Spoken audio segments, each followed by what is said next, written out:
नमस्कार, good evening and welcome. देश के सबसे बड़े नेटवर्क पर आपके साथ मैं हूं मीना शर्मा। किसी भी सरकार को काम करने के लिए 5 साल का अवसर मिलता है और 5 साल के कुल कार्यकाल में 2 कितने अहम होते हैं ये आपको बताने की हमें जरूरत नहीं है। ठीक 2 साल पहले आज ही के दिन नरेंद्र मोदी ऐसे नायक बनकर उभरे थे जिनकी चर्चा देश ही नहीं दुनिया में हुई। 2 सालों में देश ने ऐसी कई तस्वीरें देखी जो हर भारतीय के लिए गर्व का कारण बनी। आज प्रधानमंत्री के सिपहसालार 2 सालों का लेखा जोखा भी सामने रख रहे हैं। चर्चा उपलब्धियों की हो रही है तो कटघरे में निशाने करती है। पूरे देश की नजर राज्यों के एग्जिट पोल पर है जो आने वाले सालों की राजनीति की तस्वीर भी दिखाएंगे। टुडे चाणक्य के एग्जिट पोल के मुताबिक पश्चिम बंगाल में कुल 290 सीटों में से तृणमूल कांग्रेस के लिए 210 का अनुमान लगाया गया है। इसमें 14 सीट प्लस या माइनस हो सकती है। लेफ्ट और कांग्रेस के गठबंधन को 70 बताई जा रही हैं। इसमें 9 सीट ऊपर या नीचे। एग्जिट पोल के मुताबिक बीजेपी को 14 सीट मिल रही है, 5 प्लस या 5 माइनस। अन्य को इस एग्जिट पोल में एक भी सीट नहीं दी गई है। बात असम की करें तो असम की कुल 126 सीट के बारे में एग्जिट पोल 90 बीजेपी को दे रहे हैं। यहां 9 प्लस या माइनस हो सकती है। कांग्रेस को 27 7 प्लस या माइनस बताई जा रही है। इसमें भी एआईयूडीएफ को 9 सीट्स, महज 9 सीट्स बताई जा रही हैं, जिसमें 3 प्लस या माइनस की संभावना बनी हुई है। यहां भी अन्य का खाता न खुलने का अनुमान लगाया गया है। केरल की 124 सीटों पर नजर डालें तो एग्जिट पोल के मुताबिक एलडीएफ को 75 सीट मिलने का अनुमान है। 9 सीट्स यहां भी कम या ज्यादा हो सकती है। यूडीएफ को 57 सीट मिल रही है। वहां पर भी 9 का आंकड़ा क्यों निकाला गया है समझ में नहीं आ रहा है। लेकिन लगातार जो एग्जिट पोल्स आ रहे हैं उसके मुताबिक बीजेपी को केरल में 8 मिल रही हैं, 4 प्लस या माइनस के साथ। अन्य को केरल में भी एग्जिट पोल में एक भी सीट नहीं मिली है। अब बात करते हैं तमिलनाडु की। यहां की कुल 234 सीट्स में से डीएमके और कांग्रेस गठबंधन को 140 मिलने का अनुमान है। इसमें 11 सीट ऊपर या नीचे बताई जा रही है। जयललिता की पार्टी को 90 सीट मिल सकती है, 9 सीट इसमें भी ऊपर या नीचे। अन्य के लिए यहां 4 सीट्स का अनुमान लगाया गया है। इनमें 2 प्लस माइनस हो सकती है।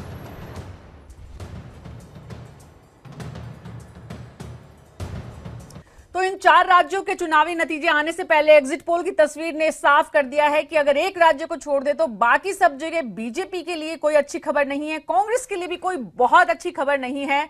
यानी कि यहां साफ है कि एक तरफ मायावती के जयललिता के अच्छे रास्ते हैं तो दूसरी तरफ पश्चिम बंगाल में ममता बनर्जी के लिए। बहरहाल अब आगे बढ़ें, बात करते हैं केंद्र सरकार की। जी हां, 2 साल पहले आज ही के दिन इस वक्त मोदी वडोदरा में थे। आज ही के दिन इलेक्शन के नतीजे आए थे और देश के इतिहास में आजादी के बाद से इतना बड़ा बहुमत किसी भी गैर कांग्रेसी पार्टी को कभी नहीं मिले था। बीजेपी के राजनीतिक जीवन में 16 मई 2014 न सिर्फ बीजेपी के लिए बल्कि नरेंद्र मोदी के लिए सबसे बड़ा दिन था। आज 16 मई है और आज के रात के 9 बजे इस वक्त Narendra Modi navy chief R K. Dhawan के घर पर एक डिनर पार्टी में हैं। आपको बता दें कि 15 दिन बाद 31 मई को आर.के. धवन रिटायर हो रहे हैं। लेकिन 2 सालों में जितने कुछ वादे किए गए थे नरेंद्र मोदी की सरकार के ठीक 2 साल पहले वडोदरा में इस वक्त लगभग जो हुजूम था और जिस तरह के अगर कहें बड़े बड़े भाषण हुए थे, उसके बाद क्या कुछ हुआ है 2 सालों में, पहले एक नजर उस पर डालते हैं।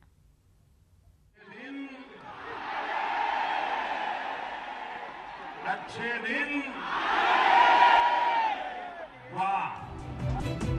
आसमान छूते जिन सपनों को आंखों में भरकर पूरा देश चिलमिलाती धूप में बूथ पर कतारों में लग गया था, आज वक्त है एक फ्लैशबैक में उन सपनों को दोबारा देखने का।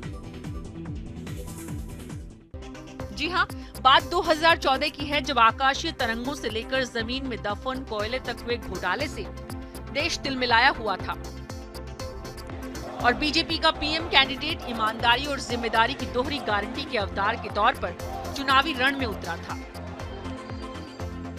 चुनाव सकारात्मक है। ये पूरा चुनाव आशा का है, होप का है, विश्वास का है, भरोसा का है। भारत माता की जय के साथ जब मोदी दोनों भुजाएं उठाकर भाषण खत्म करते थे तो देश में इस भरोसे का उफान खड़ा हो जाता था कि सिर्फ और सिर्फ इन्हीं बाजुओं में हमारी उम्मीदों का बोझ उठाने का मादा है। सपने साझा थे तो चेहरे भी एक से हो गए। मुखौटा लगाकर ही सही, सब मोदी बन गए। देश एक हो गया तो विरोध का कोई विचार ही नहीं बचा। नारे भले ही नए थे, लेकिन हर धड़कन में महसूस होते थे सबका साथ, सबका विकास, एक भारत श्रेष्ठ भारत। कि हमारे लिए आपका भी उतना ही महत्व है जो पार्लियामेंट के अंदर अच्छी ताकत से लोग आए होंगे उनके बराबर है। तोड़ने की राजनीति का युग समाप्त हो चुका है। आज से जोड़ने की राजनीति का युग प्रारंभ होता है। नरेंद्र मोदी में हमने एक ऐसे नेता को देखा जिसके पास बेरोजगारी से लेकर बीमारी तक हर मुसीबत का रेडीमेड इलाज होगा, जो हिंदुस्तान का गौरव तो लौटाएगा ही, वो पैसा भी वापस ले आएगा जो स्विस बैंकों में जमा है, जो राजनीति को हर कलंक से मुक्त कर देगा और उस पर ऐसा काला टीका लगा देगा कि दोबारा बुरी नजर नहीं लगेगी। भाइयों बहनों, मेरा मंत्र है, न खाता हूं न खाने दूंगा। इंदिरा गांधी के बाद देश को एक ऐसा बड़ा नेता मिला जिसके करिश्माई नेतृत्व ने पूरे देश में नई उम्मीदें जगा दी। लेकिन 2 साल बाद जब हम नजर डालते हैं नरेंद्र मोदी पर, तो सबसे बड़ी कामयाबी ये है कि 2 सालों में मंत्रिमंडल के किसी भी चेहरे पर करप्शन की कालिख नहीं लग पाई। दुनिया में हिंदुस्तान की वक़्त बढ़ी है, सबने योग का लोहा माना है। और हाँ, अमेरिकी राष्ट्रपति बराक हुसैन ओबामा दुनिया के लिए कुछ भी हो, हमारे लिए बराक हैं। मेरी और बराक के बीच में वो दोस्ती। देश की बात के लिए ईटीवी नेटवर्क। हम आराम से फोन पे बात कर लेते हैं, हम आराम से गप मार लेते हैं।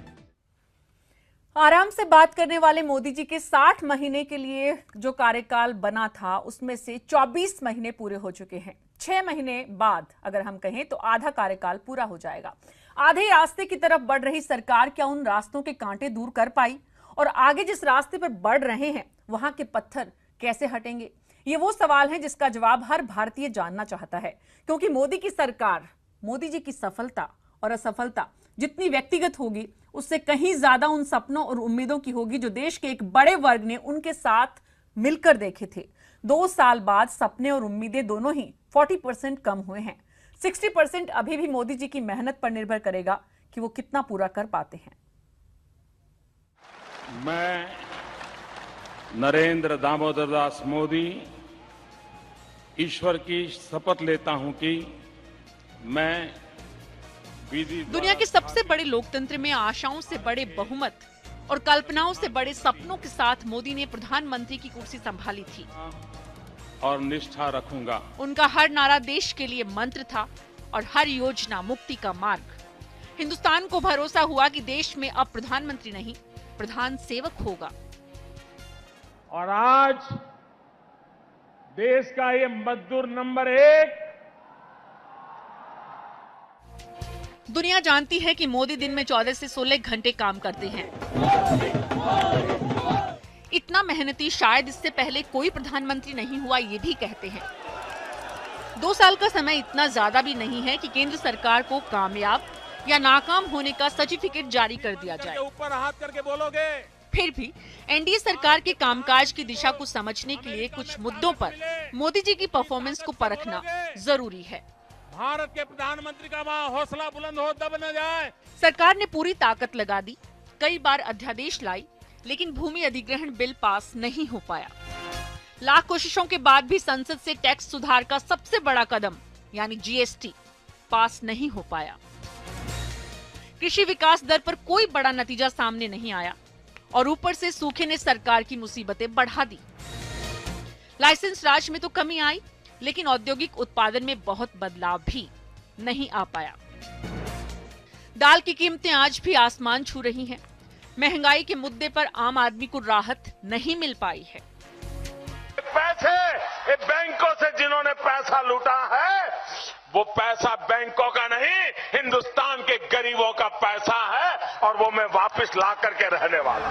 ये काला धन वापस आना चाहिए।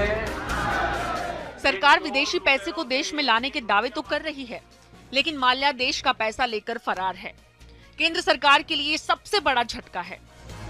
मोदी ने 2 साल के कार्यकाल में ऐसी कई योजनाएं शुरू की जो देश की तस्वीर बदल सकती हैं। लेकिन हर योजना के साथ कई बड़ी चुनौतियां भी हैं। का है, भरोसा का है। एक खाली मसलन शुरुआत करें मेक इन इंडिया से, लेकिन सबसे बड़ी चुनौती है औद्योगिक क्षेत्र के पास पैसे की किल्लत। स्वच्छ भारत मिशन, लेकिन सबसे बड़ी चुनौती स्थानीय निकायों का मैनेजमेंट खस्ता हाल। डिजिटल इंडिया, लेकिन मोबाइल और इंटरनेट कंपनीज पर अभी भी लगाम नहीं है। जनधन योजना की बात करें तो आधे से ज्यादा खातों में आज भी जीरो बैलेंस है। डीबीटी से सब्सिडी की बात करें तो रसोई गैस में भले ही कामयाबी मिली, लेकिन केरोसिन में सफलता नहीं मिल पाई। और आदर्श ग्राम योजना, मुश्किल ये है कि सांसदों में अभी भी कोई उत्साह नहीं दिखता। एक एक पाई हिंदुस्तान की वापस लाई जाएगी और हिंदुस्तान के मोदी के विकास के फॉर्मूले में बीच बीच में विचारधारा की अड़चनें भी लगातार आती रही हैं। विदेश नीति के मोर्चे पर भारत के अमेरिका से संबंध अच्छे हुए, बांग्लादेश से सीमा समझौता और म्यांमार में घुसकर आतंकियों को मार गिराना मजबूत विदेश नीति की निशानी है। लेकिन चीन और पाकिस्तान की दोहरी चालों का कोई ठोस जवाब अब तक नहीं मिल पाया है। 21वीं सदी की देश की बात के लिए ईटीवी नेटवर्क। 21वीं सदी की स्थितियां अलग है। 2014 में पहली बार संसद पहुंचकर 2019 की बात करने वाले नरेंद्र मोदी को जरूर याद होगा कि आज पूरे 2 साल हो गए हैं जब देश ने उन्हें इतना बड़ा बहुमत दिया था। बहरहाल ईटीवी नेटवर्क मोदी सरकार को 2 साल पूरे होने पर जो होने जा रहे हैं 10 दिन बाद 26 तारीख को मोदी सरकार के बारे में ईटीवी न्यूज नेटवर्क के हेड जगदीश चंद्रा ने देश के लगभग तमाम बड़े लोगों से बात की। केंद्रीय मंत्रियों से लेकर विपक्ष के नेताओं के साथ तो बॉलीवुड से लेकर स्टॉक एक्सचेंज तक हर तरफ से किस तरह की प्रतिक्रियाएं आई ये आपको दिखाते हैं। देखिए पूरा देश मोदी सरकार को कितने नंबर दे रहा है। सरकार के 2 वर्ष के कार्यकाल पे एक मैगजीन ने अपनी कवर स्टोरी में लिखा कि नरेंद्र मोदी ने बहुत अच्छा काम किया, लेकिन और अच्छा कर सकते थे, कुड हैव डन बेटर। क्या आप भी ऐसा सोचते हैं? देखिए, सुधार की तो हमेशा गुंजाइश होती है और किसी भी सरकार के या देश के हित में नहीं होता कि सरकार कभी ये सोचे कि जो पूरा परम वैभव प्राप्त करना था मैंने कर लिया, फिर तो आगे काम करने के लिए कोई इंसेंटिव नहीं रहेगा। मैं हमेशा मानता हूं कि हम लोगों ने अच्छा काम किया और उसको और सुधारना उसकी गुंजाइश भी है और देश के हित में जायज भी है। मुझे लगता है कि जो कहावत है कि माइल्स टू गो, अभी तो बहुत लंबी यात्रा है। Narendra Modi is a fantastic leader, but how you rate him as a prime minister of this country? देखिए, प्रधानमंत्री जी की जो शायद जमीन से जुड़े हुए भारत के सभी राजनीतिक व्यक्ति हैं, लेकिन समाज के नीचे पैजाने से आते हुए, रॉक बॉटम से आते हुए देश की सर्वोच्च प्रशासक बनना, सर्वोच्च खुद को सेवक मानते हैं, ये जो उनकी एक अनुभव है विषयों के प्रति, समस्याओं के प्रति, सर्वोपरि उनकी जो संवेदनशीलता, विषय तो समझना और उसमें क्रियान्वयन करना, ये एक सभी प्रशासकों की एक गुण है। बिहार में आपने काफी करीब से नरेंद्र मोदी की वर्किंग को देखा है, सरकार में भी आपका इंटरेक्शन होता है, अभी सिक्किम भी आप साथ गए थे, तो how you rate him as the prime minister? ये ऐसा जीवन है जिसको 24 घंटा पल पल जिसका राष्ट्र के लिए है। हमारा देश कैसे मजबूत बने, समृद्ध बने, शक्तिशाली बने, और मैं समझता हूं कि देश सौभाग्यशाली है। नरेंद्र मोदी की पर्सनैलिटी के 2 हिस्से हैं, BJP leader, prime minister. How you rate him as the prime minister ये 2 साल में? प्रधानमंत्री जी एज ए प्राइम मिनिस्टर हम उनका आदर करते हैं, रेस्पेक्ट करते हैं। एज प्राइम मिनिस्टर वो जितने एक्टिव हैं, शायद इंटरनेशनल लेवल पे और नेशनल लेवल पे, लेकिन रिजल्ट नहीं निकल रहा। How you rate Narendra Modi as the prime minister?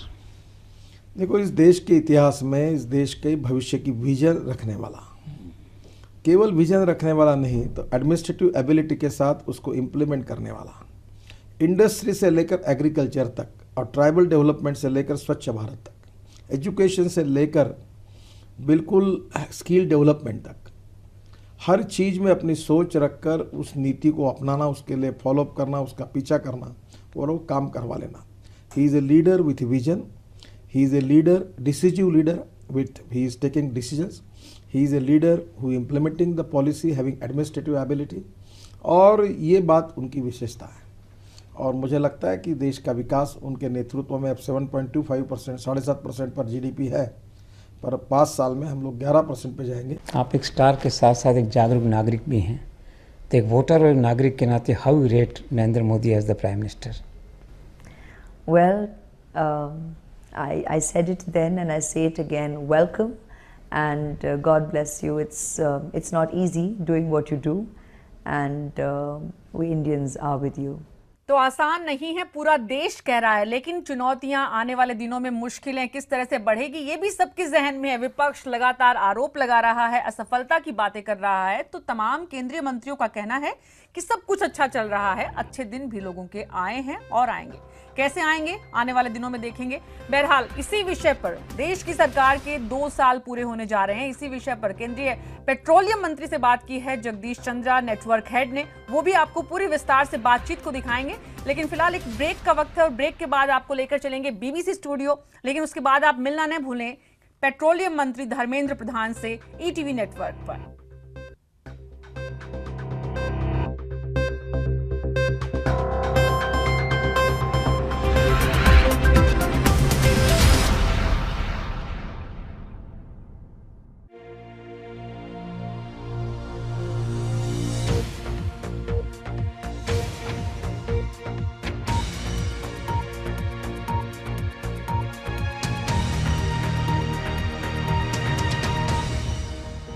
नमस्कार, स्वागत है आपका। यह है बीबीसी दुनिया और मैं हूं नेहा भटनागर। यूएन ने कहा शरणार्थियों के लिए बेहतर हो व्यवस्था। ग्रीस के कैंपों में छोटे बच्चों के साथ अकेले अनिश्चय में रह रही हैं सीरियाई रिफ्यूजी महिलाएं। यूएन रिफ्यूजी एजेंसी की खास प्रतिनिधि एंजेलिना जोली ने कहा रिफ्यूजियों के लिए अंतर्राष्ट्रीय मानवीय सिस्टम पूरी तरह से ठप, देशों से रवैया बदलने की अपील। सरेआम औरतों को अपमानित करने के खिलाफ पाकिस्तान में एक महिला वकील ने चलाया अभियान। पीड़ित महिलाओं ने अपने अनुभवों के वीडियो किए साझा। रोबोट्स करेंगे एस्ट्रोनॉट्स का भी काम, हूबहू इंसानों से दिखने वाले ह्यूमनॉइड्स बनेंगे रोबोनॉट्स। और हाथी दांत के लिए अफ्रीका में हर साल मारे जा रहे हैं हजारों हाथी। अवैध शिकार की वजह से बचे कुछ हाथियों को भी खतरा। नमस्कार, स्वागत है आपका बीबीसी दुनिया में। संयुक्त राष्ट्र की शरणार्थी एजेंसी यूएनएचसीआर के प्रमुख ने कहा है कि प्रवासियों की व्यवस्था के लिए और मजबूत कदम उठाने की जरूरत है। बीबीसी के साथ एक खास बातचीत में उन्होंने कहा कि सीमाएं बंद करना या फिर लोगों को लौटा देना काफी नहीं है। मैसेडोनिया की सीमा से लगे ग्रीस के शहर इडोमेनी में 9000 से ज्यादा सीरियाई रिफ्यूजी फंसे हुए हैं। सहायता एजेंसियों ने वहां खासतौर से महिलाओं की स्थिति को लेकर चिंता जताई है। अमीना अपने 4 छोटे बच्चों के साथ एक अनजान देश में फंसी हुई हैं। वो अपने पति के साथ अलेप्पो से निकली थीं जब स्मगलरों ने उन्हें जबरन एक छोटी नाव पर बिठा दिया जिस पर जरूरत से ज्यादा लोग सवार थे। उनके अपाहिज पति उसी रात डूब गए। मैं सोच रही थी कि जब हमारी नाव किनारे पर लगेगी तो मैं उन्हें गले लगाऊंगी और बोलूंगी कि हमारा यूरोप पहुंचने का ख्वाब पूरा हुआ। और फिर मैंने उन्हें बीच पर पड़े देखा। यहाँ आई अधिकतर औरतें अकेली हैं। काराटेपे कैंप ग्रीस के सबसे अच्छे शरणार्थी कैंपों में गिना जाता है, पर सहायता एजेंसियों का कहना है अकेली औरतों के साथ कुछ भी हो सकता है। कुछ औरतों ने यहाँ आपस में ही मिलजुल कर एक दूसरे का ध्यान रखना शुरू किया है। सेहम के पति और 2 बच्चे सीरिया में लापता हो गए। उनकी दोस्त फतिहा दमिश्क से अपने 3 बच्चों के साथ जर्मनी में अपने पति और बेटे बेटी के पास जाने के लिए निकली। मैं अपनी बहनों को छोड़ आई, पर मुझे यहाँ बहन मिली है। हम एक दूसरे की मदद करते हैं, हंसते हैं, रोते हैं, पर हम साथ खुश हैं। ये दोनों जर्मनी में भी एक दूसरे के पास रहना चाहती हैं, मगर यूरोप ने दरवाजे बंद किए हुए हैं और बाकी दूसरे लोगों की तरह उन्हें भी नहीं पता आगे क्या होगा। सारे ग्रीस में करीब 50,000 शरणार्थी मध्य यूरोप में दाखिल होने की कोशिश कर रहे हैं, लेकिन मैसेडोनिया ने अप्रवासियों के लिए दरवाजे बंद कर दिए हैं। ज्यादा जानकारी के साथ इडोमेनी रिफ्यूजी कैंप से बीबीसी संवाददाता योगिता लिमय। मेरे पीछे जो आप ये कैंप देख रहे हैं, इडोमेनी का कैंप, इसमें अभी भी 9000 से ज़्यादा शरणार्थी रह रहे हैं। ये वो लोग हैं जो ग्रीस में ईयू और टर्की के बीच में जो समझौता घोषित हुआ 20 मार्च को, उसके पहले यहाँ पे पहुँचे। वो चाहते थे कि जो मैसेडोनिया की सीमा है उसे पार करके यूरोप के अन्य देशों में चले जाए, लेकिन मैसेडोनिया की जो सीमा है वो 23 फरवरी से बंद है और इसकी वजह से लोग यहाँ पे अटके हुए हैं। ग्रीस की सरकार ये कहती है कि ये जो कैंप है ये एक्चुअली इनफॉर्मल कैंप है, यहाँ पे वो अच्छी सुविधाएं उपलब्ध नहीं कर सकते हैं लोगों के लिए। मैंने ग्रीस की सरकार से पूछा कि लॉन्ग टर्म प्लान क्या है इसके लिए, और उन्होंने ये कहा कि ईयू के अन्य देशों ने ये वादा किया है कि 60,000 लोगों से थोड़े ज़्यादा जो ग्रीस में शरणार्थी है उनको वो अन्य देशों में रिलोकेट करेंगे। लेकिन ये पूरी जो प्रक्रिया है वो काफ़ी धीमी गति से चल रही है और ग्रीस की सरकार ये चाहती है कि ये तेज़ी से आगे बढ़े। और अब डिजिटल दुनिया की हलचल। संयुक्त राष्ट्र रिफ्यूजी एजेंसी की खास प्रतिनिधि एंजेलिना जोली पिट ने कहा है कि रिफ्यूजियों के लिए अंतर्राष्ट्रीय मानवीय सिस्टम पूरी तरह से ठप हो रहा है। बीबीसी के साथ खास बातचीत में उन्होंने कहा कि प्रवासियों के आने के डर की वजह से तमाम देश काफी सख्त रवैया अपना रहे हैं, जो कि ठीक नहीं है। अमेरिका में राष्ट्रपति चुनाव में रिपब्लिकन पार्टी की उम्मीदवारी में सबसे आगे डोनाल्ड ट्रंप ने कहा है कि मुसलमानों को पुलिस का सहयोग करते हुए लोगों को पुलिस के हवाले करना चाहिए। एक इंटरव्यू में उन्होंने कहा कि वो मुसलमानों के खिलाफ नहीं, आतंकवाद के खिलाफ हैं। दुनिया का सबसे बड़ा विमान एंटोनोव AN-225 में जब पर्थ में रनवे पर उतरा तो हजारों ऑस्ट्रेलियाई लोगों में उसे देखने के लिए होड़ सी मच गई। ये अब तक का बनाया गया सबसे लंबा और सबसे भारी कार्गो विमान है। लगभग 84 मीटर लंबे इस विमान का वजन 175 टन है।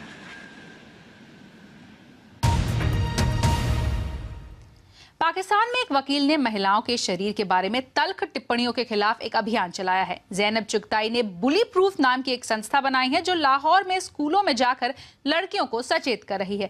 ज़ैनब ने कुछ महिलाओं का वीडियो बनाकर उसे शेयर भी किया है। Have you looked at the way you lie down? तुमने कभी देखा है तुम कैसे लेटती हो? तुम अपना जिस्म फैला कर बैठती हो। पाकिस्तान में महिलाओं का अपनी तकलीफ के बारे में यूं बात करना आम नहीं है।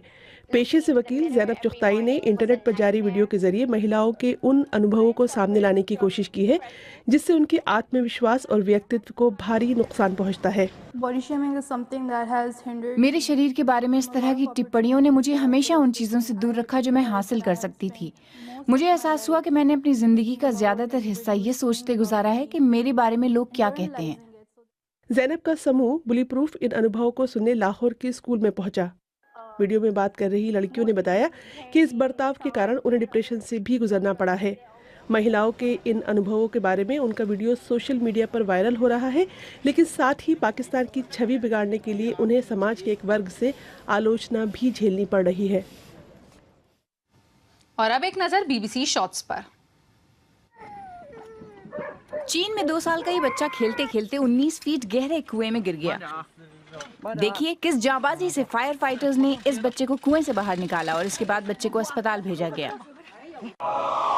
पोलैंड के इस ट्रेन ड्राइवर की फुर्ती और सूझबूझ ने यात्रियों की जान बचा ली। लॉरी से टक्कर के खतरे को भांपकर उसने समय रहते लोगों को आगाह कर दिया। ट्रेन 110 किलोमीटर प्रति घंटा की रफ्तार से जा रही थी, लेकिन किसी को भी ज्यादा चोट नहीं आई। क्या होता है जब हाथी को दांत का दर्द परेशान करता है? इंग्लैंड के जू के इस हाथी के इलाज के लिए इंसानों के डेंटिस्ट को बुलाया गया। हाथी को एनेस्थीसिया दिया गया और परेशान कर रहे दांत को निकाल बाहर किया गया। ब्रिटेन के एडिनबरा यूनिवर्सिटी के रोबोटिक सेंटर में इन दिनों नासा के एक ऐसे रोबोट पर काम चल रहा है जो कि इंसानों की तरह दिखता है। वहां इसके लिए इंस्ट्रक्शंस तैयार करने की कोशिश हो रही है ताकि वो इंसानों की ही तरह काम कर सके। वैज्ञानिक इस तरह के रोबोट से ऐसे काम करवाना चाहते हैं जिसे इंसानों के लिए करना काफी खतरनाक हो सकता है। पृथ्वी से 250 मील ऊपर इंटरनेशनल स्पेस स्टेशन पर 200 से ज्यादा एस्ट्रोनॉट रह चुके हैं और एक रोबोनॉट। अब ऐसे और रोबोनॉट्स बनाए जा रहे हैं। ये वैल्करी है, 15 करोड़ रुपए से भी अधिक की लागत वाला नासा का सबसे आधुनिक ह्यूमनॉइड या रोबोनॉट। दुनिया में ऐसे केवल 3 रोबोनॉट हैं।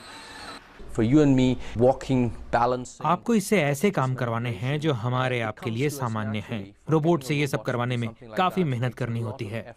इंसानों की तरह हाथ पैर चलाना सीखने के बाद वैल्करी को मुश्किल हालात में काम करने भेजा जा सकेगा, जैसे किसी प्राकृतिक आपदा के समय, या इंटरनेशनल स्पेस स्टेशन की मरम्मत के लिए, या मंगल की सतह के अध्ययन के लिए।